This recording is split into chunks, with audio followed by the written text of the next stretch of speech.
Jer si milostivi čovekoljubvi Bog i tebi slavu uznosimo, Otcu i Sinu i Svetome Duhu, sada i u vekove vekova.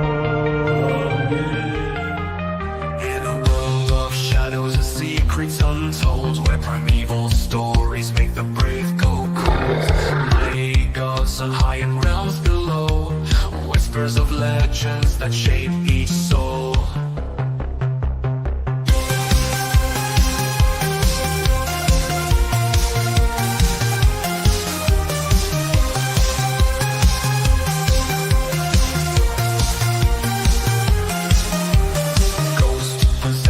And nightmarish dreams, cryptids lurking, nothing's as it seems, giants walking, angels and demons fight, only truth can bring the light. Through the echoes of time, the tales unfold, mysteries arise as the prophecies are foretold, from valiant knights to buried treasure. This podcast brings nothing but pleasure. Welcome to mysteries and majesty. Study with us, don't be a travesty. Theology, mythology, fantasy, and horror. Dungeons and dragons, Skyrim and Mordor.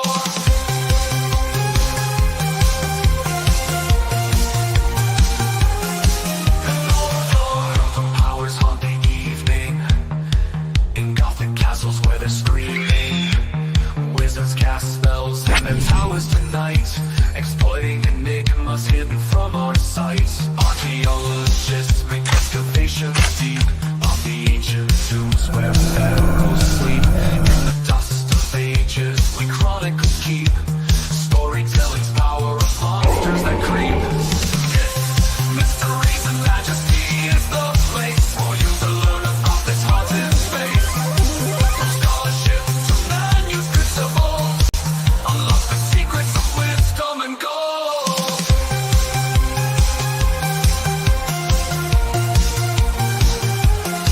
And Mordor, and Mordor, and Mordor, and Mordor. Blessed Sunday, everyone. Welcome to episode 121, Mandalorian Theology. This is the way.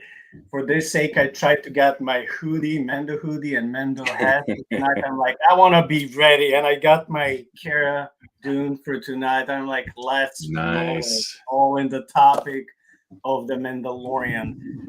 Well, this topic will be one of those pop culture theology, episodes. So similar episodes Ben and I did when it comes to Stranger Things theology. We also did the Silver Surfer theology, and tonight we're doing the Mandalorian theology. And I guess this comes when you own a channel, you can pick topics. It's like, hey, I get to do, like, in my spare time, I get to do what I love with people I appreciate them. Especially if we share the same passion, that's the best. I get to do what I want to do, and I can choose topics, I can choose outlines and books, and it's phenomenal. I have so many reasons why I love Mandalorian. It's one of my favorite TV shows. It reminds me of something like Firefly, even though not fully, like something like space western thing, in that sort of. He comes as this almost dark hero. The soundtrack for the TV show is one of the best ones I ever heard. I was just listening the other day, just repeatedly just listening, because I enjoy the soundtrack so much. This is my favorite Star Wars movie, TV show, whatever, and I'm waiting. Well, they said that there won't be last season. Instead, there'll be a full-length movie with Din Djarin and Grogu coming, and we'll finally get to see the ending. But before we start diving into the material for tonight, Ben, what is it that you appreciate about The Mandalorian? So yeah, kind of like you said, it hits this niche in pop culture that there's not really a lot that's been done there with the space western. There's Firefly for Western culture. If you're into anime, there's Trigun and kind of Cowboy Bebop, but there's not a lot that really just screams cowboy western, and it's great. It's amazing. What I really liked about Mandalorian is it was taking two of my favorite things, right? It was taking, the idea of a western, that's almost like the man with no name, right? Like for so long, he's even just people know him as the Mandalorian, forever, which is a theme in like Western movies. It's the man with no name, and he's just like a cowboy and this rough, person who just travels with his horse, going around. And Star Wars, right? Which is awesome. And so I was like, this is great. This is the best thing ever. And of course, the creator of it, Jon Favreau, he's done amazing things with Marvel. And just about anything, that he puts his time and talent into is going to be good. So yeah, I enjoy the heck out of it. Awesome. So Ben and I have prepared a very interesting outline for tonight that will have to deal with religion, with their spiritual beliefs, with philosophy on the Mandalorian, and then we'll be inevitably comparing it with the Bible, right? But for the sake of the just some sort of introduction, I believe that most people who will be watching this episode, they are familiar with the characters and the plot. But just for the sake of those who forgot or did not watch, I'll just read something for the beginning, especially when it comes to Din Djarin, who is known as the Mandalorian, who is the main character. So again, Din Djarin is known as the Mandalorian, or simply Mando. He was a human Mandalorian warrior during the era of the New Republic, with his Mandalorian armor, blaster pistol, sniper rifle, Beskar helmet, that famous Beskar helmet. Man, when the armor is making it, it looks so awesome. So he was both known to be well equipped as well as enigmatic, a stranger whose past was shrouded in a mystery to others. He hailed from AQ Vetina and became orphaned during the end of the Galactic Republic, and was raised on Concordia as a foundling by the Children of the Watch, an Orthodox religious sect that had broken off from mainstream Mandalorian society. Din Djarin was unaware of this and believed that all Mandalorians followed the Children of the Watch's beliefs. He was trained to become a Mandalorian warrior and eventually joined the tribe, which operated in a secret covert on Nevarro.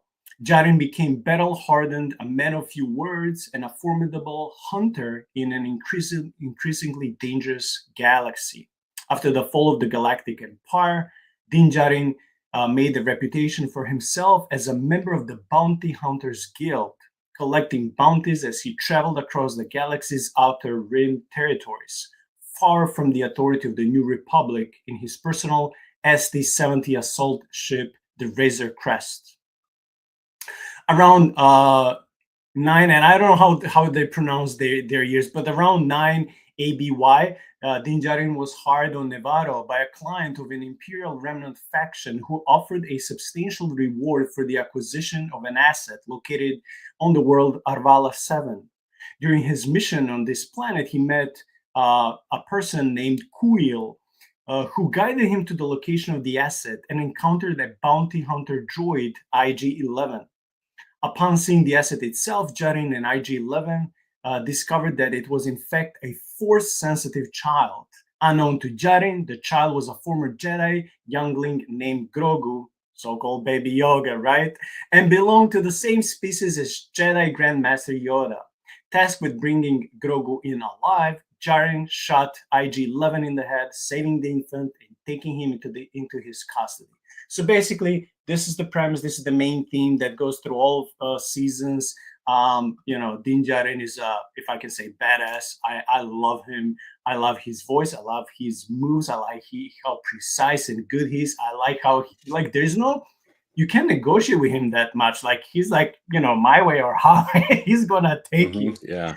So when it comes to the most important aspect of this creed and the whole TV show, is that even non-believers have noticed how much there's religion, Ben, in the TV show. I mean, they don't have to admit it necessarily, or maybe they would. Some of them would be ignorant. But for me, when I was watching, I mean, it's impossible not to make some biblical parallels, especially with the New Testament. Well, did you get this impression when you start watching it, especially the first season? You're like, wow, is this coming from Disney? Is this coming from a secular like company? You would never guess. Did you have that impression? Like you were like, wow.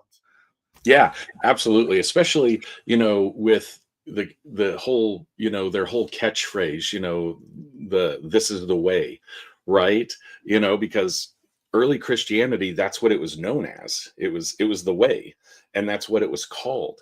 And so, to hear that, that catchphrase, that motto, this is the way, this is the way, I was like immediately drawing parallels.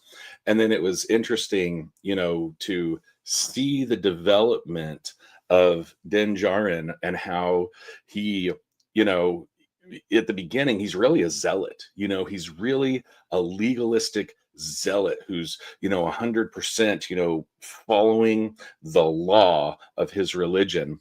And then as you go through the seasons, to see that he becomes more personable and more likable, and he has great character development. But yeah, it's so matter of fact, right? And he encounters the one guy who says, I have spoken, and it ends up being, that whole race. That's just how they are. It's like, no, this is it. there is no area of gray. There's black, there's white. This is it. This is done. This is the way. And so it's just an understanding that this is how we're supposed to do it, and this is how we're moving forward.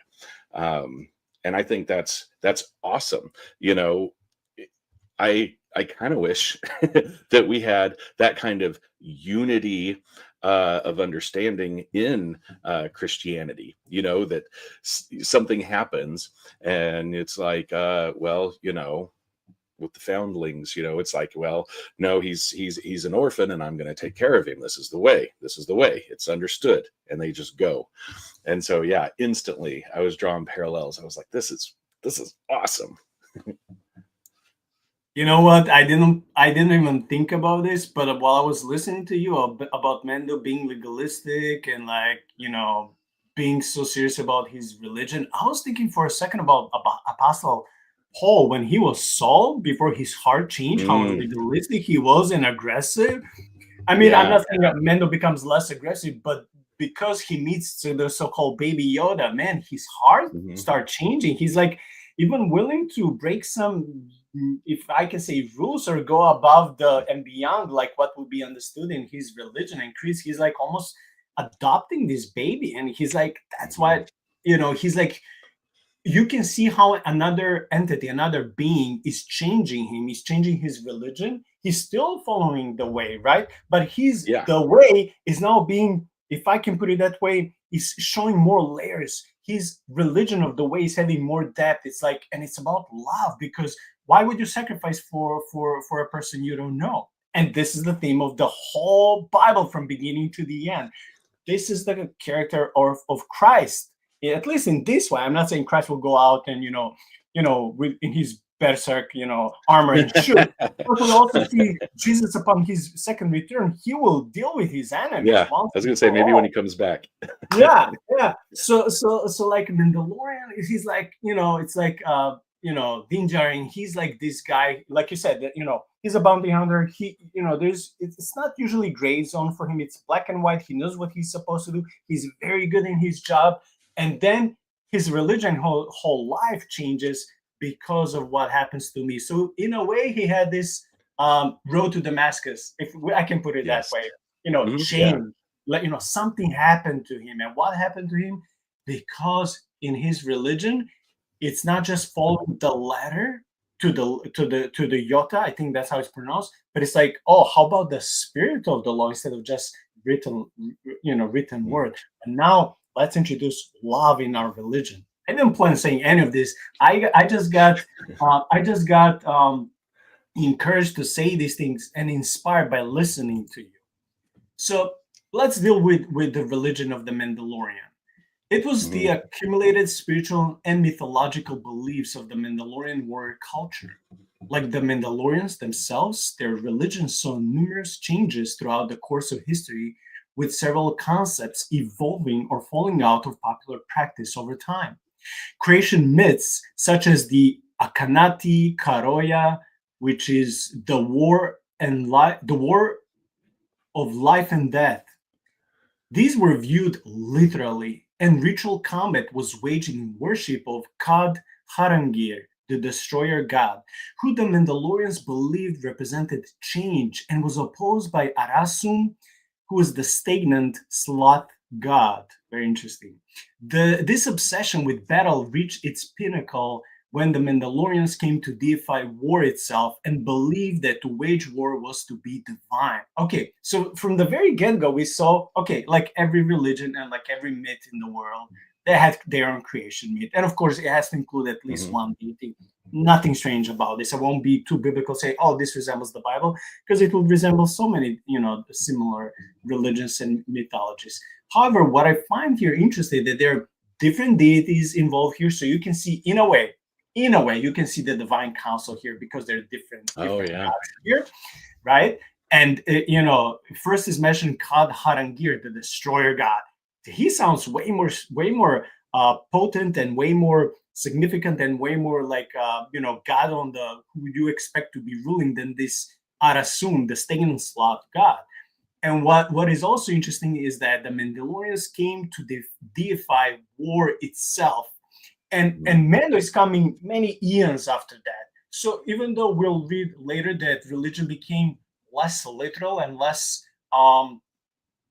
following the last, every iota of the law, Mando cannot help being who he is because, like we'll discover later, weapons are part of his religion. He says that, right? That's a quote. So it's not like he wants to be like this bloodthirsty person. It's actually, how he came from. So I don't know if you would like to comment anything when it comes to either divine council or about, weapons and, him using it.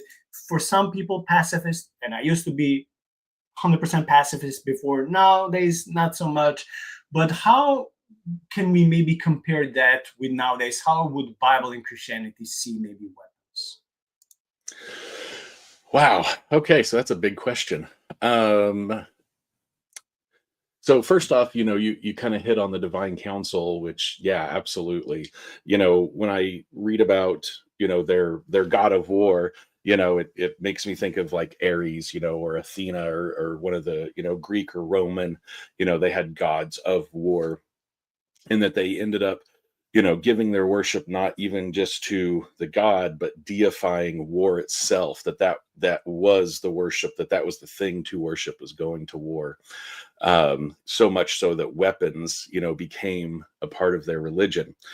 The whole concept of weapons and, war and Christianity is a big topic.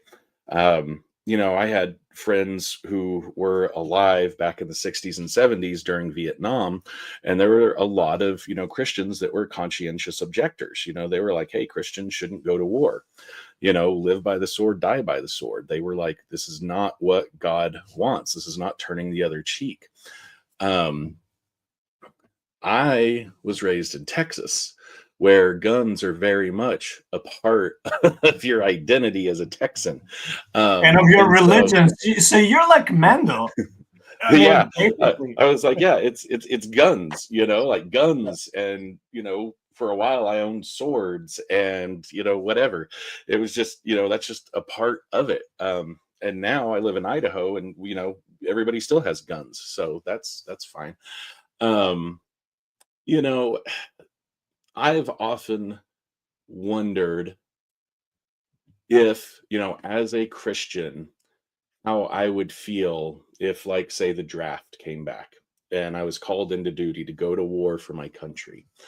I'm too old now, but when I was younger, and I kind of think that biblically, there's war and then there's murder. God never seemed to have a problem with the nation of Israel in the Old Testament going to war against other nations and using them as his instrument of judgment on those nations, right? Um, I believe in personhood, right? I believe that we have the right to defend ourselves. At least as Americans, we absolutely have the right to defend ourselves. And so there's that line there. It's like, okay, well, if an enemy were to slap you on, your left cheek, turn and let him hit you on your right. If your enemy asks you, for your coat, give him your shirt, and Jesus says these things to really, throw legalism on its head. But that's something that I struggle with because, if you're going to try and hurt me, I know I can put up with a lot of pain, right? Like I can handle a lot. If you're going to try and kill me, then I'm probably going to try and kill you first. If you're going to try and hurt my family or my friends or my loved ones, like I don't have a problem saying I'm going to end you. That's just, as a father, as a friend, if that's not right, then Lord forgive me. But yeah, when you try to harm vulnerable people, I'm going to stand up. I'm going to rise up and I'm going to intervene, much like the Mandalorian. So yeah, that goes all over me. I couldn't not. I would feel like I wasn't being a good Christian if I didn't stand up and help. Yeah, thank you for that question. I know that you didn't expect it, so it was a loaded question. So thank you for handling that very well. Yeah, and when you see Mandalorian, he's not abusing his guns. He's not hurting the innocent. He's not overusing his power. He's not doing any of those things. So the weapon is the part of his religion because he must use it when helping others, right? Or even a bounty hunter. He's not catching bad guys he's not catching good guys, just because they offer money. They offer money, yes, it's his job, but he's doing good. So in a way, he's an extended hand of justice as someone who's giving contract, as a private person instead of working directly for government. So yeah, we can see that he's using weapons, but they're all, usually meant for good. So now going back to the story. However, this zealotry in the Mandalorian religion and society did not last long. Over time, the Mandalorians grew disillusioned with their former fanaticism and war-worshipping ways. Mandalorian beliefs became more secular and pragmatic. This reminds me of today's society, Their ancient myths of warring gods and stories portraying the fallen rulers of Mandalore as the nighttime stars, more viewed as philosophical parables. Modern Mandalorians sought to derive allegorical insights from these tales rather than fact as their ancestors did. Ben, come on, isn't this what has been happening in the West after the Enlightenment? We changed so many ways how the Bible speaks. And in some ways, thank God for biblical theology and for a good, theologians and scholars who taught us how to understand the Bible more correctly and properly in the way the ancient people did. But you cannot say everything was allegory or a metaphor. If Jesus speaks about damnation or salvation, or that he's literally the only way to God, you cannot play with these things. Say, well, everything is just a form of speech. You can't do this. So we see similar story between the Bible and the modern day Christianity, and even let's say 21st century Western world, how there's the decline of Christianity in the West, but in the other parts of the globe, Christianity is rising, praise God. So same way here, Mandalorian religion was taught very seriously by the old Mandalorians, but nowadays it become more pragmatic. It's an allegory. Let's see what we can draw, but leave the rest back there because it's just fables. In a way, it's almost like progressive Christianity. I'll pick and choose what I like to apply in modern society, but where I feel, it's like controversy, or maybe I don't like it, let me put it away. For you, as someone who preaches, who serves as a minister in the church, would you agree with this assessment? Yeah, absolutely. It's interesting. Something that I say whenever I get up and preach, I say, promise not to preach heresy, and if I do, I'll correct myself once I find out it was wrong. Um, and so it's like it starts out, in the course of the Mandalorian, the show, just like in the course of, if you read the history, the history of the Mandalorian religion, it starts out that there are gods and they're warring, and we're going to follow this god, and we're going to do this stuff to make this god happy, and we're going to worship him by doing these things, and it becomes a very strict religious society focused on war. Okay. And then, as thousands of years passed, and they're not at war so much anymore with everybody in all of society, or all of the planets around them and all the different nations. They're known as a warring people. They're known as, a really excellent, well-trained military force in the galaxy. That's partly why the Empire went in and wiped their whole planet out.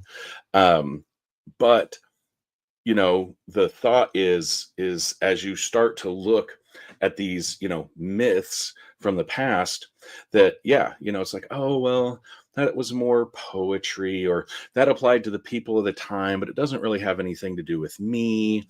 And so they get less and less stringent over time in how they worship, or if they worship at all anymore.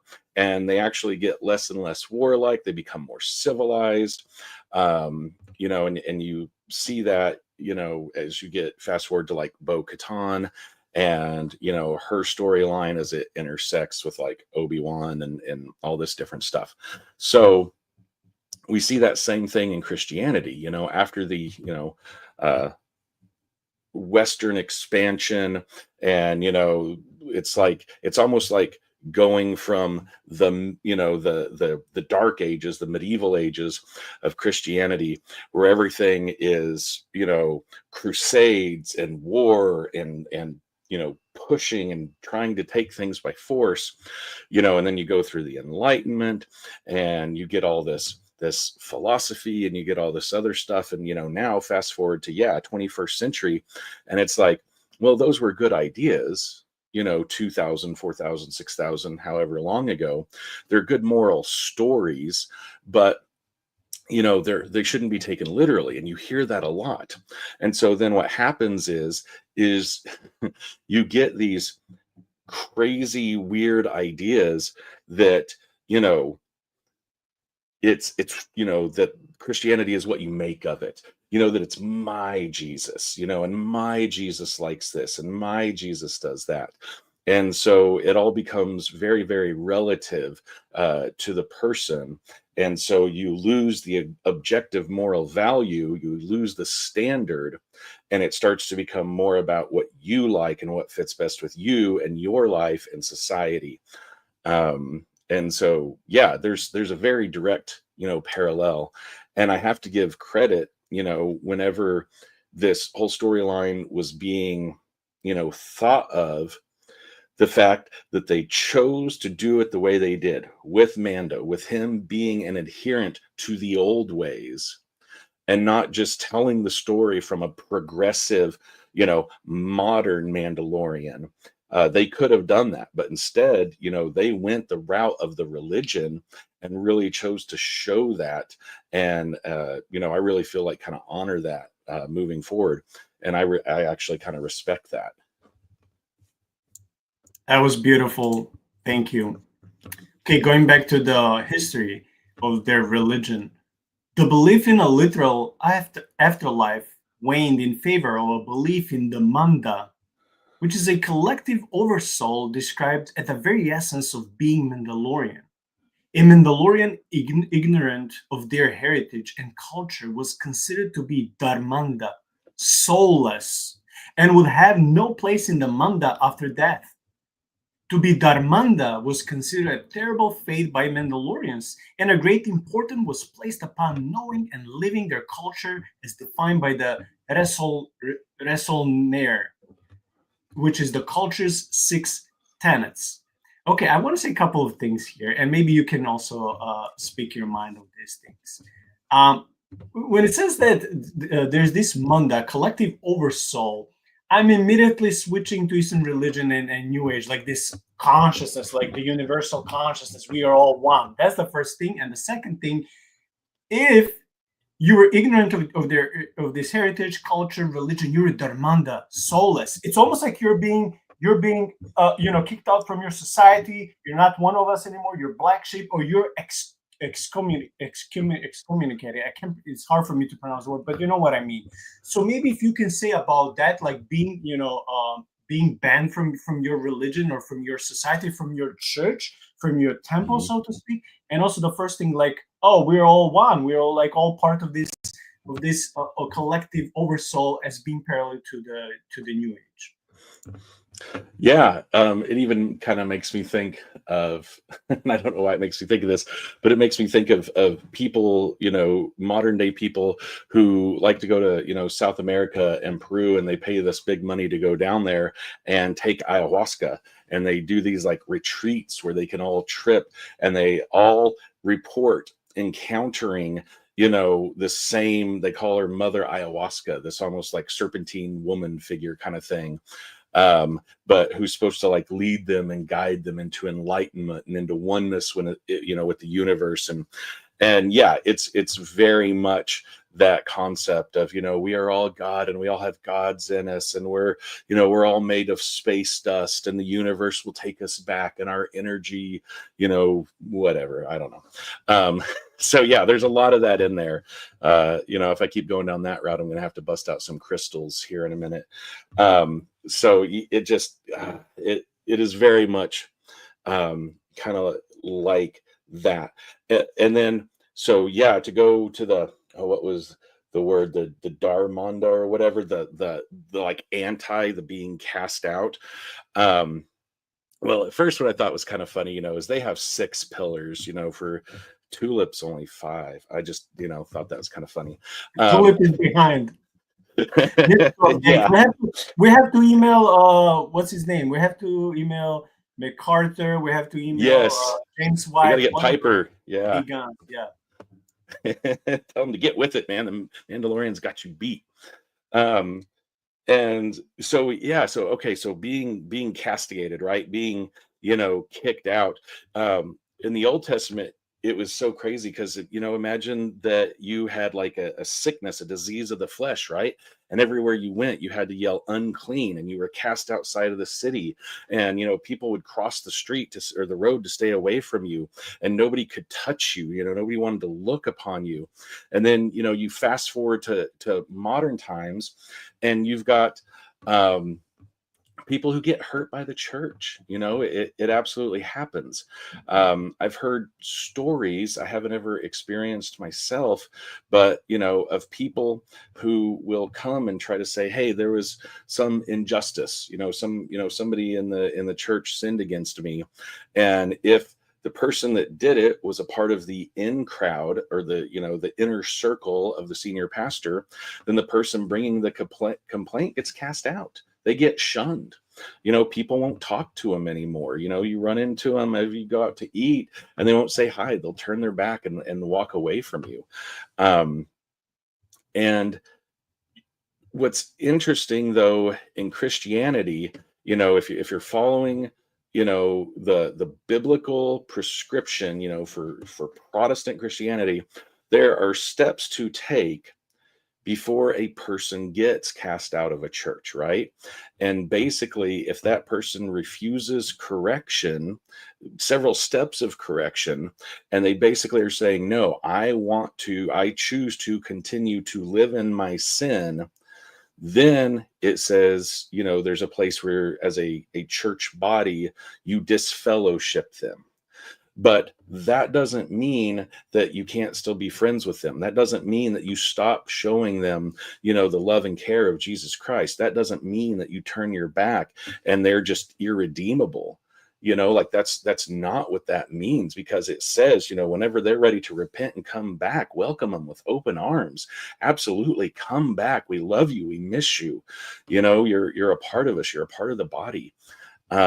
And so that's kind of the difference. Some places, in like this, I know I'm saying it wrong, Darmonda. When you're kicked out, it's like you're done, right? Like you're done. You are no more. There are no ties. And it's the antithesis of what the adoption that the Bible talks about, that we as believers partake of, what we inherit, what we experience. It's like the very antithesis of that. It's saying that no, you are cut off, you are no more. Whereas what we know is that we are a part of, we are included, and we get grafted into. And so, yeah, there's just this, kind of compare and contrast there, that I think, while there is a place and a right, for church discipline and a right way to do it, we have to focus on the love and mercy of Jesus in that, and not on the, ooh, you're icky. Don't touch me. I don't want to get your disease. Thank you. Very pastoral. I appreciate that. The ancient founders of the Mandalorian culture, called the Taung, formed a religious warrior society governed by elaborate laws that evolved into the canons of honor. And we'll mention some of these later. They believed in the creation story of the Akanati Karoya, which we mentioned 20 minutes ago, the war of life and death, and attributed the stars shining in the night sky, called the Kara, to the fallen rulers of the planet Mandalore. I'll stop here just to mention the obvious. This reminds me of the ancient people seeing planets as the divine angelic beings. They're not just merely stationed there, just dead balls of gas and rock and nothing soulless. But no, they thought these were like divine beings. So we see with the Mandalorian, like, hey, these stars shining in the night sky, called the Kara, they're the fallen rulers of the planet Mandalore. Okay, what is it that you would like to compare here, maybe to the Divine Council or anything? Yeah, just exactly like what you were saying. The ancient people, didn't look at the stars as like just these interesting stationary objects, right?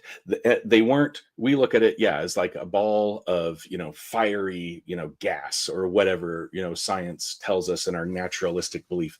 But back then, they looked at it not even just as a metaphor, for like a divine being. They thought they were divine beings, and that was divine light that was coming out of them.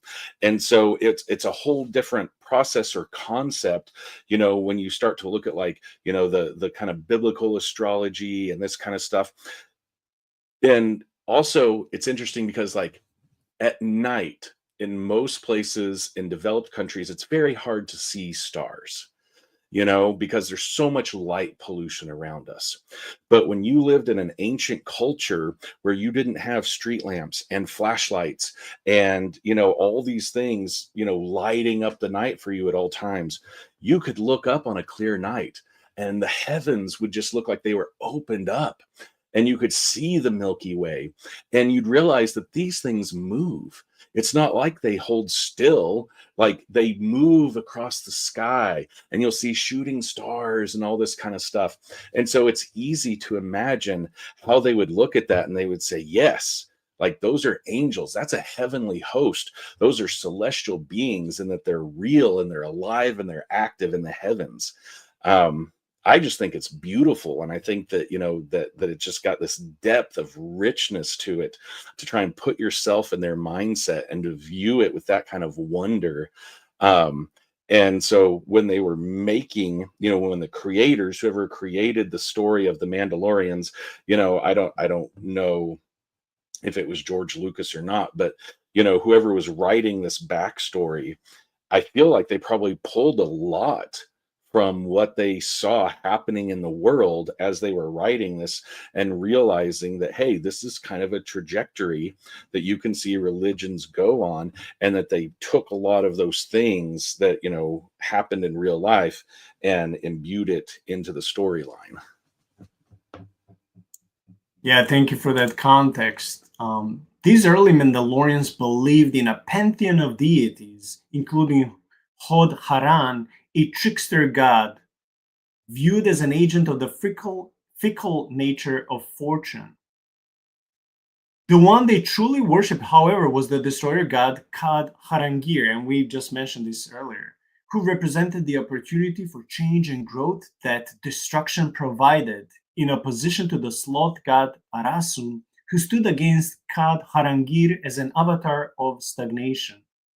The Mandalorians engaged in ritual combat in Kad Harangir's name to win favor with their god, defying the temptations of idol consumption offered by Arasun. What are the rules for the Mandalorian religion? Think of the creed in their unwritten Bible. There are certain rules Mandalorians must adhere to, such as never take their helmet off in front of someone, always help other Mandalorians, and whoever wields the dark saber, which is currently held by Din Djarin after defeating Moff Gideon in battle, is allowed to lead all of the Mandalore. Din Djarin never shows anyone his face. Later he does, but in the beginning he does not. Just like his weapons, it's all part of his religion. Now it gets even more interesting.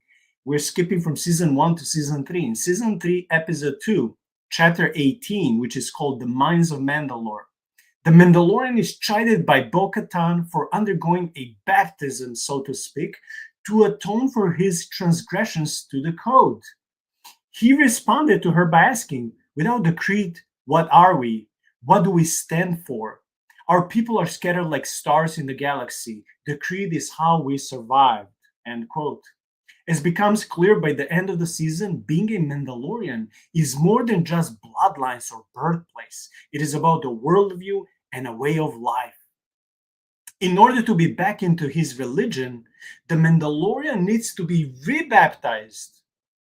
Okay, so first, one is being baptized to atone for his transgression. But if you apostatize and you want to be back, well, you have to be rebaptized in the quote-unquote living waters of the mines of Mandalore. Either by pouring or immersion. Baptists will now come to object. I know they'll be like, I don't know about pouring. I don't know. It's like it's a heresy. So either by pouring or immersion, baptism is how they enter as full members of the way, which can also be found as a parallel to Christianity. Before I start giving my parallels, Ben, to the Christianity, what would you like to add something? Anything when it comes to this, short paragraph, but especially to one being baptized in the way by being, immersed in the water. It's like that. It's the second after the way. It's the second most clear indication that the TV show has unapologetically Christian, not just Christian, but also Christian motifs. So, what would you like to say on this? Yeah, I would definitely say, Christian motifs. It's almost like, let's say, John's baptism, right, versus baptism of the Holy Spirit. The first one is, you're being baptized into the way. And what's very neat that, I'm going to kind of pull out of this paragraph here is Bo-Katan was born of the bloodline of the planet of Mandalore. Okay. Din Djarin wasn't. He was a foundling. So she's like, I am of the nation of Israel, right? And he's like, well, I am a Gentile and I love Jesus. And so that's kind of the parallel, in between the two of them. And so, she's kind of poo-pooing him for being baptized into the religion, right? And then we see Din Djarin, because he had removed his mask, in front of somebody. He feels like he's transgressed. He feels like he wants to come back and be a part of his religious sect again, because he feels like he's at loss without his family, even though he's still following the other tenets of the way. And so there's this whole like internal struggle with him, because you can't, as far as they knew, you couldn't go back to the planet and get baptized in those waters anymore, because the Empire had blown the planet up so much, they hit it with some special type of bomb that literally turned the entire surface of the planet into glass. And so it's like, well, you can't get to those waters anymore. It doesn't exist anymore.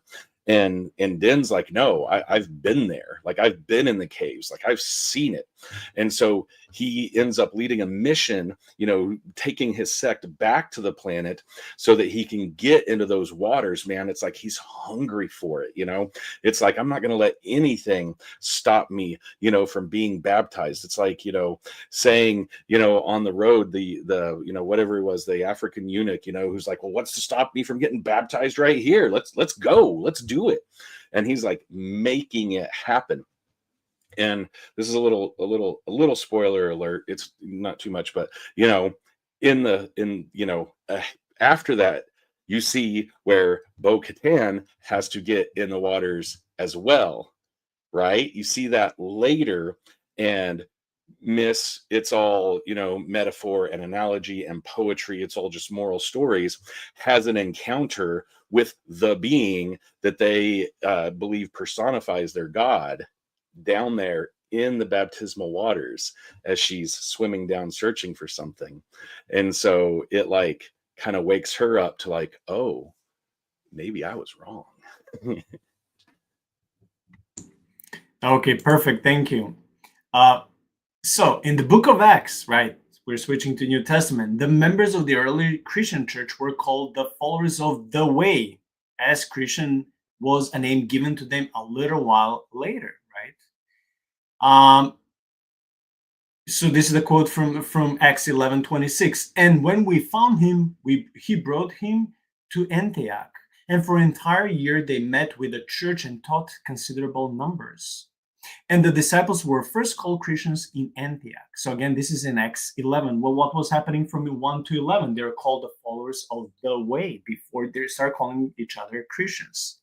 However, in quotes of Paul in Acts, he repeatedly refers to them as those of the way. Also, Jesus refers to himself as the way. The most famous passage when it comes to the way, we all know it comes from John 14:6. Jesus said to him, I am the way, I'm the truth, and the life. No one comes to the Father but through me. And even if we will make a cross-reference to the Old Testament in Isaiah 30:21, it spells out the phrase that most modern English translations say something like this. Your ears will hear a word behind you. This is the way, walk in it, whenever you turn to the right or to the left. So we see so many Christian parallels explaining the way. The way is not just, like, okay, I don't know why I'm going to Aerosmith, walk this way. It's like, it's not just like walk, this is not your way. It's not your invented path. This is the way, like that's why it's capitalized the. This is the way you should walk in your life and not depart. Even if you depart, come back as long as there is if there's time. So come back to Christ, come back to the Lord, come back to the one who is the light and life. Because if you depart from the road, from that narrow road, and started following all these religions, all of these philosophies, or sin, if we're honest, we all fall short, including myself. We all get carnal. It's not so much if you deter. Like, the problem is if you come back on that path, because that's why it's called the path, the way. It's capitalized. It's the one more important and more essential than any other ways. There are gazillion ways in those, as much as philosophies and teachings out there in the world, but there is only one, the way. So I just want to say this, even though I'm not pastor and I'm not preaching like you are, but I won't always, whenever, because God showed me grace and by allowing me to see myself in light where I would fail God and see myself as like, oh, dang it, like, as much as I used to witness to the homeless or to the prisoners in jail, as much as they need the gospel, I still need the gospel. Just because I don't do some things, like I don't shoot drugs in my base, I don't get drunk or whatever, but I still need the gospel. God still has to cleanse me and forgive me from so many other things. There's so many things wrong in my heart, if I'm honest to myself. So I always, when you experience that grace, and God never gives up on you, you just didn't have that revelation of who you were, right? But when it hits you later, then if you're honest with yourself, when you see that and God still loves you and doesn't depart from you, then my job as an at least online minister is like always encourage and comfort others, regardless of how much you have fallen, regardless of what you've been doing, even until 5 minutes ago. Just come back to the way, come back to the path, come back to Christ. He will not condemn you. He just wants to have communion with you as long as there is time for that. So that's my encouragement and comfort to all the viewers out there. This is a very powerful quotation by the armor and Ragnar, when the armor and Ragnar recite the words of the creed, and these are the words: I swear on my name and the names of the ancestors that I shall walk the way of the Mandalore, and the words of the creed shall be forever forged in my heart. This is the way. Man, this reminds me of that chapter. Was it in Jeremiah when God speaks of the new covenant that will be like engraved on our hearts? Man, it's like speaking about more biblical parallels. I know I've been talking for a while. What would you like to comment on this? So many things. Yes, yes. Like God giving us a new name that's written on our hearts, like the word being written on our hearts. So calling it the way makes me think of two different things, okay? But they're kind of related. Okay, let's go Lord of the Rings for a second. Let's draw a parallel here, right? They have the Council of Rivendell where they talk about what are we going to do with the ring? And, you've got Frodo and he's like, okay, fine, I'll take it. And he says, but I do not know the way, right? He's like, I don't know the way. And they're like, it's okay. We're going to show it to you. You're going to follow us. We're going to show you the way, and we're going to get you to where you need to go. I live in a very mountainous region of northern Idaho. And so a lot of times you can get, people to take you on these guided hikes or tours. And what are they there to do? They're there to show you the way. And so Jesus, never said, pray a sinner's prayer. Jesus never said, a lot of the, get a really emotional high at church and come down front. Jesus said, follow me, right? He said, follow me. I am showing you the way. And so that's why people, in the early church were, said that they were practicing, they were doing this, they were following the way. It was known as the way because Jesus showed them the way, showed them the way they were supposed to go, showed them how they were supposed to talk, how they were supposed to walk, how they were supposed to love others, how they were supposed to share belongings one to the other, how they're supposed to pray for each other. He showed them the way. He showed them, that the kingdom of heaven is near, and to not forget that, and to take advantage of that, and to repent from your sins, and to live in this new way that he brought for them. And, in Mandalorian, theology and religion, it's very much the same way. It's like, this is the way. It's not a one and done thing. It's not like, ooh, hey, look, you dunked me in the water. Now I can go back to living my life however I want to. No, you have to follow the way. You keep the creed, but without getting legalistic about it, right? You're following the way. And, anytime, like you said, we all need Jesus, right? We all need the forgiveness. We've all sinned. We all fall short of the glory of God. None of us is without sin. And so what Jesus does is he says, hey, yeah, you know what? You got a little off track. Come back. I'm the way. I'm the truth. I'm the life. Follow me. And so when we do that, it's like, man, there's where our loyalty lies. And when your loyalty lies with Jesus and you're following him, then your destination is taken care of, regardless of what else happens to you in life. So yeah, those are my parallels. Okay, thank you. So yeah, we were just talking about the armor and Ragnar reciting these words of the creed when it says like, and the words of the creed shall be forever forged in my heart. This is the way. So this Mandalorian initiation ritual was a ceremony of the Mandalorian creed in which a Mandalorian recited the words of the creed while being in water. The ritual, if held within the living waters in the mines of Mandalore, was also used to redeem apostates, we just mentioned this earlier, who removed their helmets and were exiled from the children of the watch. And you explained this wonderfully recently, that this is why Mando had to go and be rebaptized. Mandalorian theology is based on the way of the Mandalore, a religious creed that emphasizes honor, character, and community. The way of the Mandalore, also known as the way of the Mandalore, was a religion followed by Orthodox Mandalorians. In Season 2, Episode 3, Chapter 11, which is called the Heres, Din Djarin says this: there is only one way, the way of the Mandalore, to Bo-Katan, when they're having a dialogue. And this is just another one of those timeless quotations when it comes to the TV show that you won't forget even when the TV show ends, right? So this is there is only one way, the way of the Mandalorian. So how about comparing this with some further verses, right? When it comes to the way or the living waters. So for example, in John 4:14, Jesus says, "But whoever drinks of the water that I will give him shall never thirst. But the water that I will give him will become in him a well of water springing up to eternal life." What about Revelation 22:1-2? "Then he showed me a river of the water of life, clear as crystal, coming from the throne of God and of the Lamb in the middle of its street." What about Acts 9:1-2? "Now Saul, still breathing threats and murder against the disciples of the Lord, went to the high priest and asked for letters for him to the synagogues at Damascus, so that if he found any belonging to the way, both men and women, he might bring them bound to Jerusalem." Right? I also want to mention something, because hey, if it's true, I don't have problem mentioning.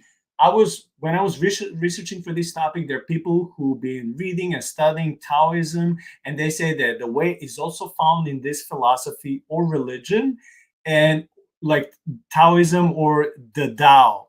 This is the Tao, or this is the way. It's what it will be also said in their religion. It's like a Zen-like warrior monk religion, or a cult. Not cult necessarily in a bad way, like how we understand maybe cults from Christian perspective. But I also want to say what I mentioned earlier, that just because the TV show uses different Christian motifs, it doesn't mean it does not use from something else, because it is well known that when it comes to Jedi's, they use different religions and philosophies in their in their own religion throughout the movies and TV shows. So again, we cannot expect a secular TV show to be made basically in Judeo-Christian scriptures and faith. So it has different motives, just like Tolkien did. Tolkien based his most important motifs, concepts, and theme on the Bible, but he also used Gentile and extra biblical sources when it comes to, and also real historical battles in the Europe when he was creating his world. And that's fine. You don't have to just use one source when you're being inspired to create something. But yeah, I just want to say how I learned this, that the members of the Tao or Taoism, they also say, hey, this is also part of our religion. I'm like, okay, I want to mention that too, because if it's true, it's honest, I want to do my part.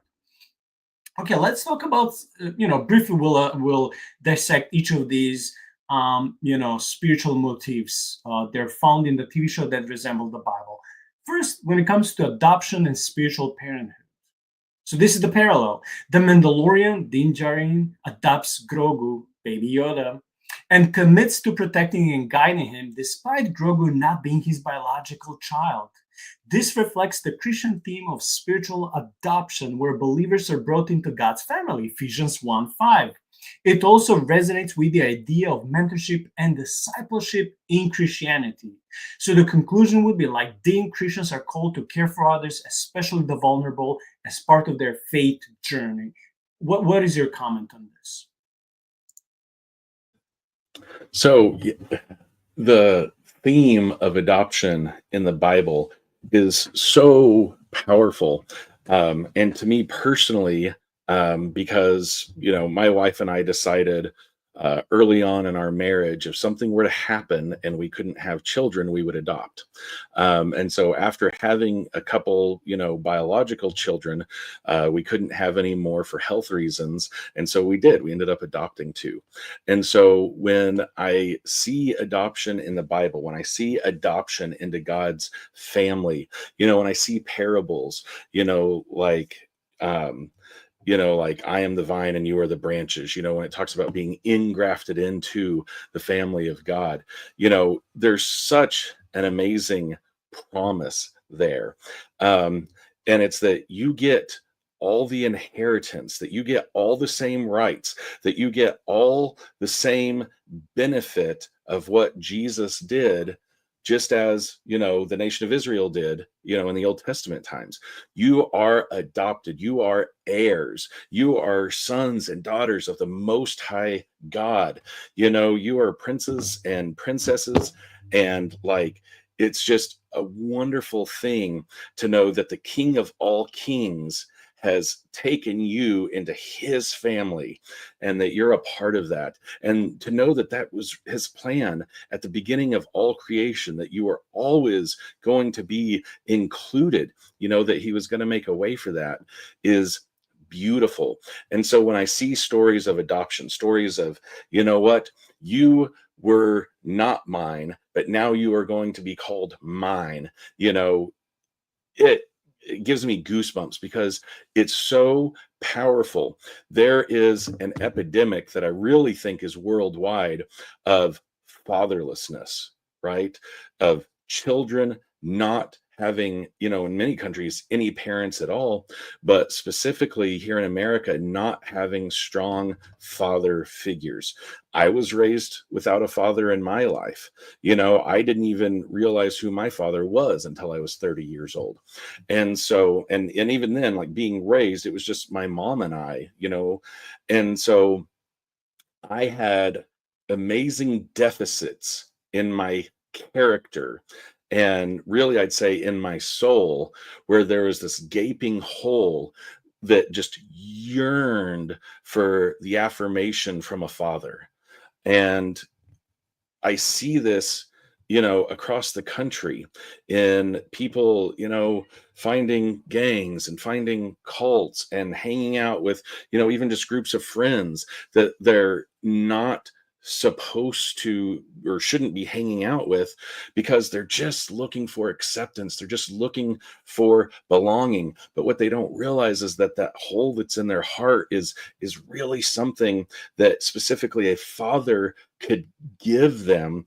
And you take that and you say, okay, I've been adopted into the family of God, and you let God start to fill that void in you. It just takes you into a beautiful place. And when you can start to really resonate, when you can really start to vibe, I guess, in that knowledge that you belong to the King of Kings, and that he's your dad, and that, he wants to give you good things. It's amazing. It's amazing, and it's beautiful, and it really completes who you are, and you can feel your identity and your calling, and start to understand what it is to be an imager of God. And here, you've got that scaled down to, Mandalorians and foundlings. And so it doesn't matter who the foundling is, what race he is, where he comes from, whatever religion he might have come from. It doesn't matter. It's, I found you, I'm taking you in, you are becoming one of us, and now everything that I have is going to be at your disposal. Yeah, and that's a beautiful thing. I'll say two brief things. Your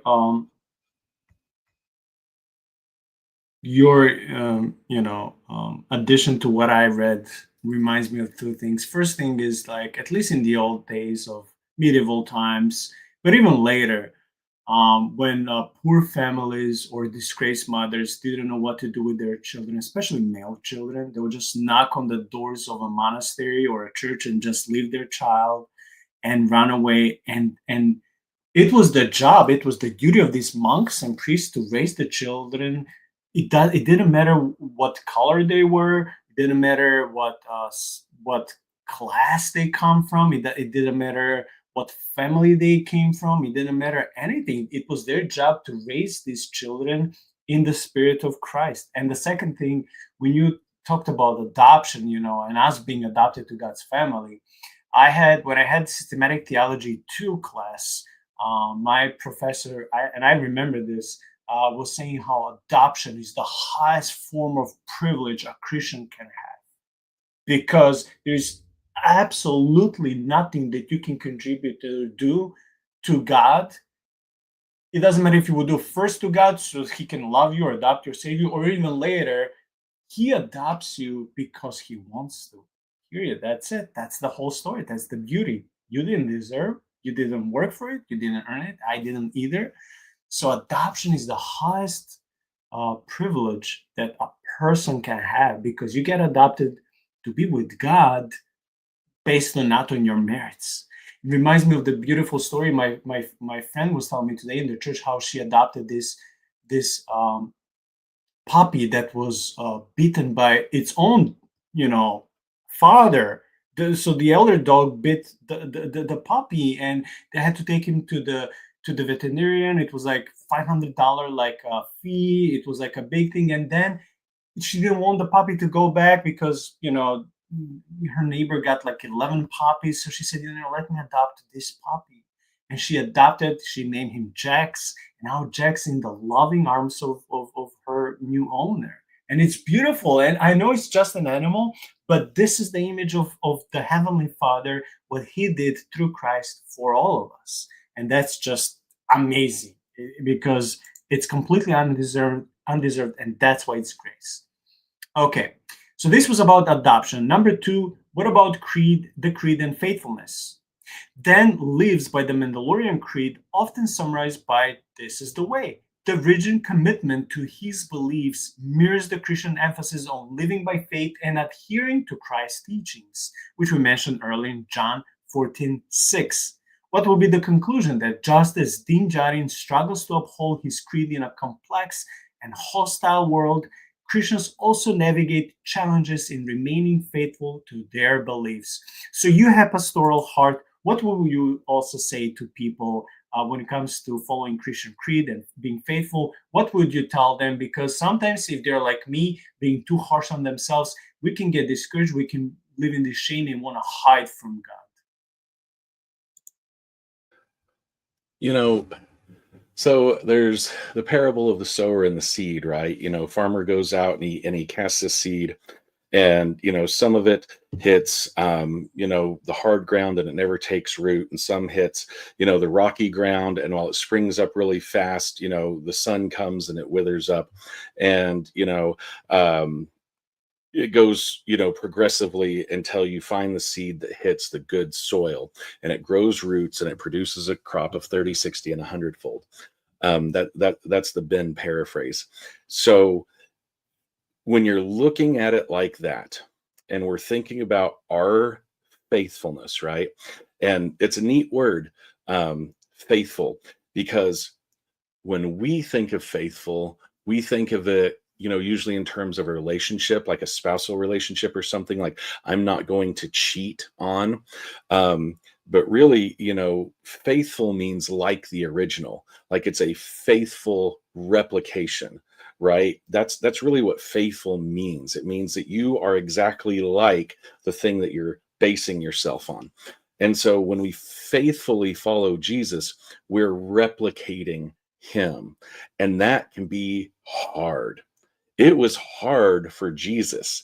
He was spit on and accused. He would try and preach, in his own hometown, and he could only do few miracles there. Like it was hard for him to be him, because human beings can be ugly and mean and spiteful at our very, very worst. And so when you're trying to follow what you believe is the right thing, you are going to butt up against opposition. There's no way around it. It is going to happen. And so just like we see with Mando here, Christians hit points in their life, and it's like, okay, I am now struggling with whatever it is: finances, relationship, health, temptation. What am I going to do? Am I going to dig into God? Am I going to press closer to him? Am I going to be more faithful and go through this refiner's fire and end up coming out on the other side, trusting and knowing that I'm going to be more like Jesus? Or am I going to wither and die? Or am I going to say, this is too hard, and I'm going to set it aside, and I'm going to go back to doing what I was doing before? That's the thing. Jesus is there with us once you become a Christian, once you become a follower of the way, you are not on the path alone. Jesus is there walking it with you. And so, yeah, life gets hard, but he's there to lean on. You now have a one-on-one relationship with the creator of the universe. He's going to be there with you in the hard times. But we forget that. We lose sight of that. And so we wonder and we stray. And sometimes we just give up and we say, it's not worth it anymore. But like Din Djarin does, he presses in, he moves forward, he repents from his sins. Like I would encourage to do the same thing. Press into Jesus, move forward with him, and let him help you through that time. Let him be a peace that surpasses all understanding, and continue to just face the pain, face the struggle. I think the Marines, or maybe it was CrossFit, I don't know, coined the phrase, embrace the suck, right? You embrace it, you face it, you sit with it. Like as men, we're really hard with this. We really like to avoid difficulties. And so we go to distractions instead, but you sit with the pain and you face it head on and you invite Jesus into those struggles. And that way you can then move forward past that and grow from it. And that's what we see in Din's life. And hopefully that's what we see in our lives as we stay faithful to Jesus.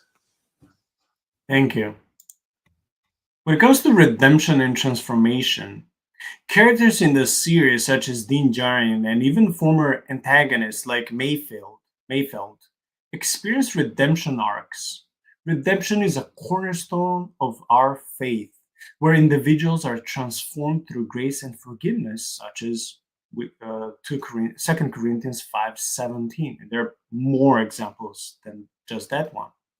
So the conclusion would be that these arcs remind viewers of the TV show, right, of the power of second chances and how people can change for the better, reflecting God's redemptive work. I think this beautifully adds on what you were just saying: to come back to God, to bring fruit by being adopted. Without repeating yourself, what would you like to add when it comes to this section of redemption and transformation, and then reflecting that in your life by God?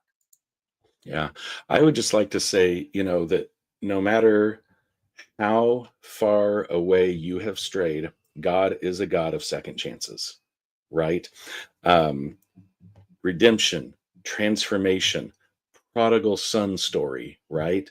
Like God is waiting, looking for you to come back. And when he sees you heading back towards him, even while you're still far off, he's going to run to you and he's going to embrace you and he's going to put the signet ring on your finger and he's going to put the robe on you. And so don't be afraid to come back to God. He's not waiting to smite you. He's waiting to forgive you. Amen, preacher. Amen, pastor. Like this, it feels like in the church. I love it. Okay, when it comes to sacrifice and selflessness, Dean repeatedly puts himself in harm's way to protect Grogu and others, showcasing sacrificial love. This mirrors the Christian ideal of selfless love, most exemplified in Jesus' sacrifice on the cross, for example, in John 15:13. So the conclusion would be that Dean's willingness to lay down his life for Grogu reflects Christ-like love and the call for believers to serve others selflessly. Oh my gosh, this was beautiful. By the way, this section that I've been reading came directly from Ben, so I'm basically reading his quotes, and now he gets to comment on his quotes. So I, as a host, get to be kind of lazy in this segment of the episode. But what is it that you would like to comment on sacrifice and selflessness, especially how Din Djarin in this context reflects Christ? Yeah, I love, I think above anything else, when I am engaging in media, whether it's, books, music, TV, I love seeing self-sacrifice. It does something emotionally and spiritually in me that I can feel physically. Whenever you know, look to the, sunrise in the east, and Gandalf shows up and he comes in, with an army of Rohirrim to help save Helm's Deep or whatever.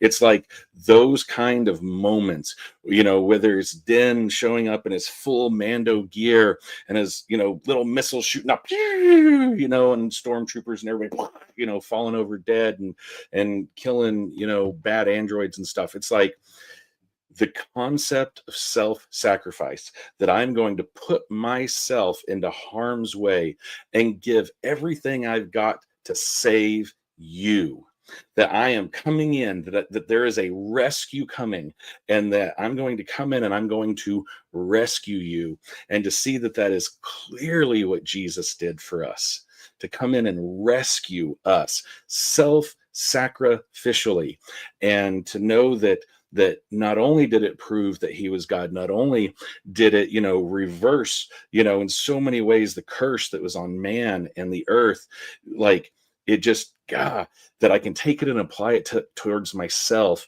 and to say that self-sacrifice of that God man here on earth made a way for me to live. And Din does that with Grogu. Bad guys are getting their hands on him. Moff Gideon's coming back for him. You're fighting, with the dark saber and all this kind of stuff. Like every single time Mando goes to bat for Grogu, he could have died every single time. And it's not just, oh, he's cute and, oh, I want to squish his little cheeks and pull his little ears, right? It's like, it's his code. It's his internal moral compass that says, you know what? This is the way. I am going to fight and die if need be to protect, this little child, because it's my calling. It is absolutely 110% what I am supposed to do. And when I hear that or I see that, and it just comes all over me and I get goosebumps. And I'm just like, oh, it's so good. That when I see things like that, I get pumped, right? I love it. And the parallels are beautiful. Self-sacrifice is one of the most beautiful things that we can see and do and actively participate in here on earth. And I just think that it is profound and it's meaningful, and that if you ever get the opportunity to help somebody, to stand in the gap for them, then do it. Just do it. Nike is not our sponsor, which sucks because we will benefit some finances. But yeah, just do it. When you were talking about Mendo, protective and having this character of doing basically being this warrior of justice, let's put it that way. I was imagining of those noble knights. Not every knight was noble. There are many, just like with priests or pastors, or knights were also, some of them were corrupted. Not all of them were amazing. But I'm speaking about, I'm speaking of noble knights that will put themselves to grave danger to protect others. And this is what Mendo does, right? In a way, he's a modern day knight. Doesn't wield sword, wields fiery weapons, but that's fine because I still see him as a knight. When it comes to the journey of faith, the Mandalorian's journey involves self-discovery. I would say that even before self-discovery, he gets to see he's hit by truth. Okay, then he's getting self-discovery. There is a season of growth and faith. He learns to trust others, rethink rigid aspects of his creed, and grows as a protector and guardian. Very interesting, because we can grow out of mere legalism and get to enjoy life, but still walking righteously. So the conclusion would be that this journey mirrors the Christian walk of faith, where believers grow through trials, learn humility, and deepen their relationship with God. Again, this paragraph reminds me also a little bit when we did that episode on the D&D Satanic Panic. Like, you can still enjoy life and non-sinful things, and following the way simultaneously. You don't have to be so legalistic about some rules in the Bible, especially if you take them in the proper context. Your turn. Yeah, the journey of faith, I like to say, is one of believing loyalty, right? Yes, you can enjoy things that man has created for enjoyment. You can go to the movies, you can go to restaurants and enjoy good food. You can enjoy things, that require a lot of imagination and creativity, whether it's art or acting or D&D, which is kind of both. You can enjoy these things because God is ultimately a creative God, and he created us to be creative as well. And so expressions of that are meant to be enjoyed, in right context. So watching him, walk, talking about Den here, watching him walk his journey of faith and see how it has grown. He struggles with his faith. He struggles with what, Bo Katan tells him, like, oh, you guys are weirdos. We don't do what you do. And we're actually, from the planet and all this kind of stuff. Ultimately, he ends up coming back in line with his beliefs. But it was neat because what happens in real life so often is when a Christian is hit with something that they don't have a good answer for, right? Why is there suffering in the world? Why is this? Why is that? If God is love, then XYZ. People have these crises of faith. And what we see happening more and more and more, and more so publicly over the last, 15, 20 years, is this whole phenomenon of public deconversion. It's not just what it used to be of, well, I don't believe anymore, so I'm going to quit going to church. It's, I don't believe anymore, and so I'm going to find a platform to tell everybody I don't and why I don't. And so people that have been prominent, Christian figures in, whether pastoral leadership or the music industry or, acting or what have you, they leave and they really actively want to try and get people to follow them. In the leaving, they don't just deconvert. They're trying to pull people away from the faith with them as they're going. And so our journey of faith is one where, if it's one of believing loyalty, your loyalty never shifts. It's always towards Jesus. For Mando, his loyalty is always to the way, but it's the other stuff that we wrestle with and that we struggle with. But as long as we keep pointing towards Jesus, keep our eyes on him, then we're going to grow from the struggles. We're going to grow in faith, from the journey.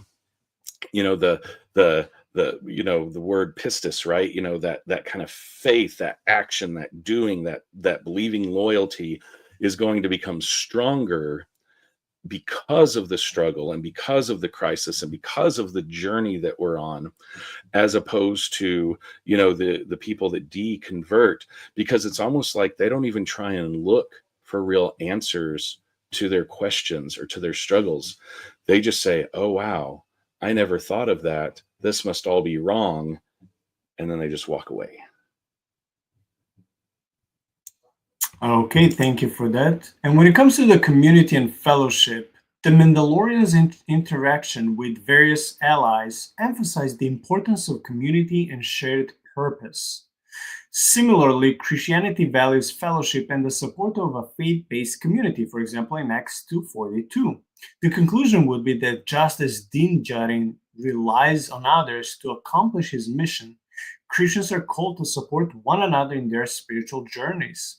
These parallels enrich the storytelling in The Mandalorian and offer a lens through which Christians might reflect on their own faith and values. And this is important, Ben, because this is why we keep assembling. Someone assembles on Sunday, someone on some other day, but usually on Sundays, we as Christians, followers of the way, we assemble because we all just not just corporatively seek God, but we also need each other. Love, support, hug, prayer, encouragement, sometimes even rebuke. It's not always pleasant, but this is what is needed in the family of God, in the household of God. With so many members, we're there to serve each other. So what is it about community and fellowship that you would like to? Everything. No, God didn't create us to live in isolation. He created us as part of a body of believers, and we need what each other has, right? Like none of us is an island unto ourselves. And so we can't function at our best unless we are functioning corporately as a group together. The Bible compares it to the body. The eye can't tell the hand, oh, I don't need you. The nose can't tell the feet, I don't need you. Whatever it is, it's like you all have to work together to get to where you're going, to do what you're doing. And it's for support, but it's also for, like lifeblood. Like if Jesus is the heart, right? And he's pumping it out into us, we all need each other to function and to continue to grow the church, which is the people, and to continue to advance his kingdom on earth and to continue to glorify him in everything that we do and say. It all works together, and that is how community and fellowship is supposed to be. I don't know in my life how many times I've heard somebody say, well, I don't go to church anymore because I've done my time. Right? They're like, oh, I spent 50 years in the church. I've done my time, like it was jail, like they were serving a sentence. And maybe that's how they felt. I don't know, or, I can be in fellowship with God, working in my garden, while I'm, working with the flowers and the vegetables just as much as I could in church. And I'm like, okay, well, yeah, you can. But both of these thought processes and a lot of the objections I hear to going to church or being in community is they have a consumer mindset. I was only going to get fed. I was only going to get my needs met. I was only going for me. When what they should have been thinking, or could have been thinking, I say should have been, is how can I go and how can I help somebody else? How can I go and how can I serve? How can I support this person and what they're going through? And so when we all come together with that mindset, how can we help each other, right? Just like in Acts in the early church, they had communal living, where if there was any need, they would find it somewhere else in the community, and their needs would be met and provided for. Like that is the beauty. That is the kind of Christianity where people will know that we're Jesus followers based on our love for one another. And that's how the world is going to see the goodness of God and is going to draw men into repentance. Like it all functions within the context of being in community with one another. And so when you take yourself out of that, when you disfellowship yourself or you seclude yourself because you think you've done your time, or because somebody looked at you the wrong way, or somebody sat in your chair, at church, whatever the reason is, or maybe somebody legitimately hurt you and hurt your feelings. When you cut yourself off, it hurts the body, but more than that, you're cutting yourself off from the lifeblood. You're cutting yourself off from getting what you need, because when you go with the intention of serving other people, somebody is going to serve you. And it's a back and forth, right? And it's how a body works. It's how any closed system, works. It's all interdependent on one another. And so you have to be a part of that. what happens in isolation a lot of times is people's faith wanes. Like if all of a sudden they're only relying on themselves and to read their Bible, and of course, people are like, well, the Holy Spirit, yes, the Holy Spirit, but you know what? The Holy Spirit's telling you to get to church. The Holy Spirit's telling you what the Bible says is true, and that means you need to be in community. Do not forsake the gathering together of believers. And so it's about community. It's about fellowship. It's about doing life together and being there for one another. And, Din Djarin sees this as he starts to make friends. He starts out, he is a bounty hunter. It is a solitary lifestyle. You never know when somebody's going to try and shoot you in the back. You never know when you're going to get jumped or robbed. And you're out there to try and, bring, bad guys in for money. And so it's a very, very dangerous lifestyle. But through his journey and his character growth, he starts to make friends and he starts to look out for other people. And what you see is his circle of community begins to grow beyond, just his sect of his religion that he's trying to get back into. And it ends up branching out. And there's people now, even outside of that group, that he cares for and that he protects and, that lean on him and that he goes to for help when he needs help. And that is what the Christian walk is supposed to be. That is what doing life together looks like. It's not about me pulling myself up by my bootstraps and making it work no matter what. It's about asking for help, relying on others, them relying on me, and us all working together to lift and build and encourage each other. Thank you. Very practical and again, very pastoral. Switching to the beliefs and the creeds of the Mandalorian faith, both Din Djarin and Grogu are foundlings, so-called foundlings, adopted into the Mandalorian culture.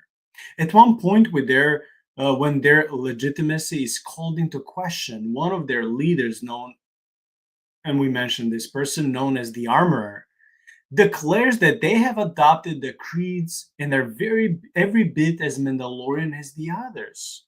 There's a sense that without the creeds, the Mandalorians do not exist. The specific code and value system gives them their identity. And again, to summarize, in this system of beliefs, there are several key points. Foundlings, which are considered the future and must perform a ceremony to swear allegiance to the way, those who are being adopted. Helmets, like we said, the followers of the way should not remove their helmets in front of others. Living waters, being baptized in the mines of Mandalore. Apostates going there for the second time to be rebaptized, to redeem themselves. Collective afterlife, we also spoke about this when it comes to the collective oversoul, a sense of almost New Age or Eastern religion oneness, and then care for others. The Mandalorians are encouraged to protect the orphan and vulnerable. So these are their beliefs. Values are very similar. They believe in honor. Mandalorians value honor and character over tribalism or ethnicity. Community, Mandalorians value community and communal bonds, which just Ben spoke about. Sacrifice, Mandalorians are willing to sacrifice themselves for others. And when it comes to more values, is that they believe that in order for you to be a true Mandalorian, you have to embrace loyalty, solidarity, helping fellow Mandalorians, and keeping your word.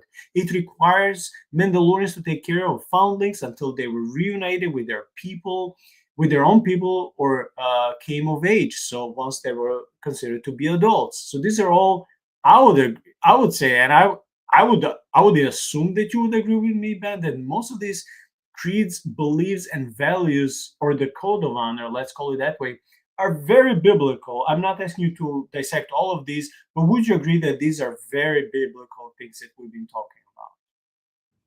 Yeah, absolutely. 100% agree. Okay. So when it comes to the philosophy, because besides religion, Mandalorian, just like with every other book, movie, TV show, video game, has philosophy. And philosophy and religion, I would say that they're inevitably very tightly connected, yet not always necessarily the same. So in the show, we know that Mandalorians are to be loyal and unified, honor one's word, render aid to other Mandalorians. They're also encouraged to be sure of their facts before spouting off. For example, a very important quote is, "One does not speak unless one knows." And they're to care for foundlings, like we said. The dark saber tradition calls for the leader to be chosen based on combat, yet we see several examples where this stipulation is fulfilled by one of the combatants seeking to defend others. And some subscribe to this idea of never removing their helmets in front of the others. The show argues that we should lead a virtuous life, just like Mendo, which involves developing good character traits. But the show also argues that care is the most important and primary virtue, that caring for others plays a significant role in our ethical decision making and in achieving happiness. It reminds me of Jesus because he was ready to break the Jewish understanding of the Sabbath to tell them, no, you should still help your neighbor even though it's Sabbath. So Mendo was kind of similar, like, hey, it's like, even though we try to follow the way, if it shouldn't be that rigid that you will not find way or time to help others. Like I see him, not that he would go and around the bush to make it happen, but in a proper way understanding the religion or mythology or the creed or the philosophy or the whatever you want to call it, like, right? In 99% of cases, Din Djarin himself acts as a Jedi would, and this is why. For being a bounty hunter, he's rather a conflict avoidant.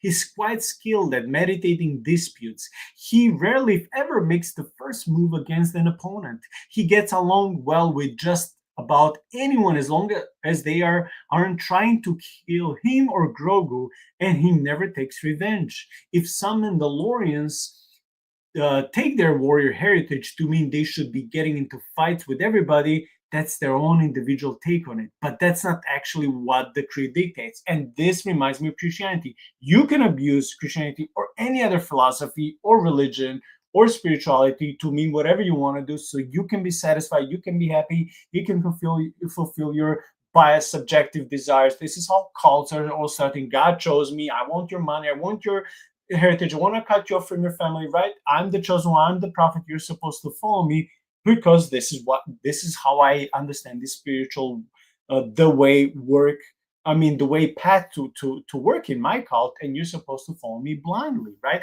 So anyone can abuse the Bible. We see this in those small Christian churches. I would call them cults when they want to deal with poisonous snakes, because that's the test of faith.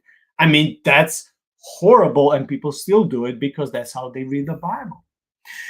But Din Djarin is different. He has brains, he has spirit, he has heart, he has character. He seems to be a very different than many other Mandalorians, or not necessarily Mandalorians. Even people around him of different races, different species, different kinds. So Din is often portrayed as a stoic character, meaning that he's calm and composed, rarely showing strong emotions or reactions. He is known for being a skilled and efficient bounty hunter who is able to remain focused and collected in even the most dangerous or stressful situation. Ben, I know I said a lot in this few minutes when it comes to the philosophy of Mandalorian, but I see so many beautiful sections and teachings that, again, remind me of our Christian spirituality, of our Christian religion and theology. What would you like to maybe add on this, or maybe to dissect even further than what I did? Well, the funny thought I actually had in thinking about all this is, it reminds me of how over in the UK, you can have Jedi listed as your religion, on your driver's license. I wonder if at some point they'll have Mandalorian as an option as well. Yeah. I could just see some military guy on his dog tag, saying this is the way. No, the philosophy of it is good. Live a life of virtue. Do good to other people. Protect, the defenseless. I think those are all good philosophies to live by. Of course, in Christianity, good works only get you so far, without having a relationship with Jesus, without, following him. But as far as the character goes, and this concept of the Mandalorian religion compared to Christianity, I think we're all called as Christians to live these kinds of virtuous lives. I like that you drew out that he acts more like Jedi than a lot of Jedi even did. He's a mediator. He's a problem solver. He tries to avoid conflict if he can, but at the same time, he's 100% not afraid to enter into conflict and to enter into fights, and to be very sober-minded about it. Like, go in there. Okay, we're outnumbered. Some of us are probably going to die. This is the way. Let's go. And so he does the right thing because it's the right thing to do, not because of any benefit, outside of the bounty hunting. He does it because his internal moral compass, the creed that he has adopted to live his life by, tells him to do it. And so it ends up making him a virtuous moral character. And that's something that we don't find a lot in entertainment today. And it's something that I really appreciate about his character. Ben, it's been a phenomenal hour and 43 minutes. I'm so glad that this is one of those rare episodes where we can actually finish before 2 hours. I had a lot to read, but not as much as I did with, for example, Plato and Moses episode or Lord of the Rings, because those are really, filled with so many facts. So you have to read all these scholars and sources to adequately, cover some stuff. So I'm glad we were able to finish this under the 2 hours. I would just say that Dean, would say to all of you, to follow the way. And even though, again, I'm not a pastor, I'm just acting here as an online minister / nerd, whatever. I would say follow the way. Be encouraged to follow the way. If you're seeking, if you're following God, but you're discouraged, you're depressed, you fell into temptation and sin, I won't say, oh, that's okay. But don't be too harsh on yourself. Know that there is the way out. Know that there is hope, and hope is not just a word. Let's see hope as a person. Let's see truth as the person, and that's Jesus Christ, who came to die for you and love you and adopt you to be with Him in whole eternity. And to my non-believing friends, whenever you play video games, whenever you read novels. I love sci-fi and fantasy, if you didn't notice by now. Or if you, like playing board games or whatever is your hobby, behind all these storytellings, there are always some Christian motifs and concepts. So be encouraged to seek for the archetype behind all of this, the Creator God who made you and who longs to spend time with you. He won't force you, but He lovingly is calling you to come, but there's still breath in your lungs. So don't play with your life. Come to Him. His name is Jesus. He loves you. Ben, it's been such a pleasure. I'm always, especially tonight, I was reminded how come, you can come up with new ideas and explanations and parallels that I wouldn't think of. And this is why I like doing episodes with at least one guest, because two heads are more are wiser than one, which is a proverb in my country. But imagine if there will be even more. And this is why I like, dialoguing with people and having guests and co-hosts, because it's way more fun than doing, things by myself. You brought that perfect balance and help from pastoral, position and context throughout the whole night, and I'm very thankful for that, because even though we had a blast, I really enjoyed this. Was one of my favorite episodes in a while. I hope other people who have been on the podcast recently won't be upset, but this is also why we do these things. Yes, to enjoy media, entertainment, all these things, hobbies, but also through all of these things, to send message to people: come to Christ. He's real. Whatever, if we talk about D&D, monsters, aliens, ghosts, it doesn't matter. Come to Christ because He's real. Ben, you have the honor to do the concluding thoughts, and please also tell us about if you will, about you wanted to start your own channel or podcast or something like that, projects that you want to work on. Okay. Well, really, I couldn't have said it any better than you did, Nico. And thank you for having me on here. It's always a blast. I love getting to come and discuss these things and share, my thoughts. And to that, I started my own thing, Pastor Ben's Thoughts, where I haven't uploaded a lot to the YouTube, but I've got a YouTube, I've got Facebook, and stories and Twitter or X or whatever, and all that kind of stuff. So it's just kind of an outlet for me to kind of put out whatever I'm thinking or feeling or passionate about at the moment. I'm pretty ADHD in a lot of this stuff. So, one minute it might be about, drones, and the next minute it might be, about the problem of pain. It just is what it is. And so, I hopefully will start doing, like a once a week kind of YouTube thing. Not looking to make a living off of it, but I just want to create some content in an area that maybe there's not a lot of voices in right now. And that's a pastoral take on. Oh yeah, thanks for sharing. A pastoral take on a lot of the geekery that I'm into. I know you have an aversion to anime, but I'll definitely be talking about anime. I started the Christian anime group on Facebook. We've got over 3,000 members in that group right now. And so that's been a lot of fun. I've been running that for a few years. So yeah, that's me. That's kind of the project that I'm working on right now. And hopefully I'll be bringing, some weekly content via that outlet.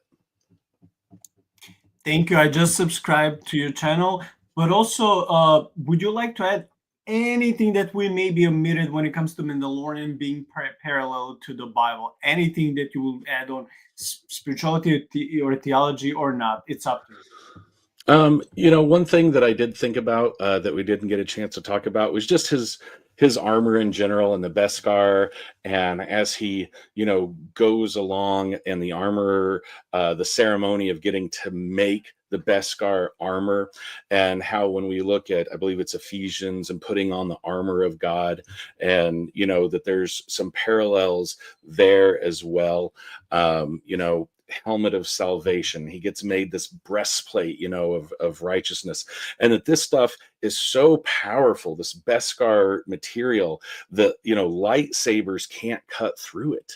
Like, it repels lightsabers, it repels the dark saber. And that at one point, he has like a bow staff made out of it, and the armorer tells him, no, Beskar is never supposed to be used as an offensive weapon. It's only for shielding. It's like that armor of faith is to withstand the slings and fiery arrows of the enemy. It's not supposed to be used to attack. And so I think that's pretty awesome too. Well, thank you kindly. I would just invite everyone to please subscribe to Pastor Ben's Thoughts YouTube channel. I can promise, as you saw tonight and all the previous episodes, Pastor Ben has a lot of wonderful thoughts, imagination, theology, drawing parallels between so many things. He's well read. He came from New Age, and he can also speak from that perspective as a former New Ager, now called to be a minister. So you can learn a lot from him. So please subscribe to his work, spread the word about this channel. I just went there, so there's only one video, and then I saw that you shared this one, and I thank you for that. And I'll also invite everyone to please continue subscribing and liking and sharing videos when it comes to Myths, Mysteries, and Majesty. It helps us. It makes me happy and glad to see that something that I've been pouring my heart, time, energy, and money in the last 2 years, almost 2 years, it will be mid of March, is growing, is blossoming, is bringing fruit. And it's not like that always. You won't necessarily have the same passion or the same appreciation from everyone, and from all the audience, and that's fine, because we're all different, and no need for forcing you to like something or do something you wouldn't want to. Keep us also in prayers with this type of stuff. You also can be attacked spiritually by the opposing forces who may not want you to spread the gospel. And we spread the gospel through all of these things that we do. So to God be the glory. Be encouraged to follow the way. We shall see you Sunday, Sean and Dane. Dane's coming back from after longer than a year. We'll be talking about the Lion Man of the Bible. We'll try to deal with some biblical and extra biblical passages. I still don't have the guest and the topic for Friday. We'll see what happens Friday. But I can also promise that by the end of February and beginning of March, there will be a few very big, very big, relatively big Christian podcasters and authors coming on the podcast. And I'm very happy about it. I won't say the names yet. Some of them already came, so they're coming again. Some of them are new, and you'll recognize their names and podcasts or books or channels once when they come. So exciting times for our channel. Please subscribing, loving us. Oh, there's my friend church, Anthony. Yes, good subject. Yeah, I really enjoyed it because again, there's another outlet, not outlet necessarily, but there is another way that we can use theology by dissecting something that is so popular in the world, so-called secular media and entertainment, and bringing to people to say, hey, you're welcome to enjoy it, but behind all of this, there's a big spiritually